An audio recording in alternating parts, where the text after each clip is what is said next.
अरे मूर्ख, तू मंत्री कैसे बन गया? ये चक्कर है सबसे बड़ा, जो रामचरितमानस को जानता ही नहीं है।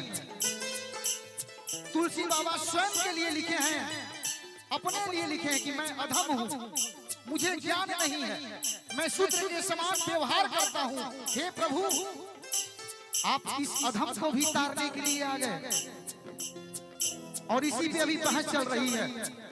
जहां भी मीडिया खोलिए, रामचरितमानस समाज को तोड़ने का काम कर रहे हैं। अरे पागल, रामचरितमानस अगर पगले बन जाओगे तो जोड़ने का काम करता है, तोड़ने का काम रामचरितमानस कभी नहीं करता जीवन में।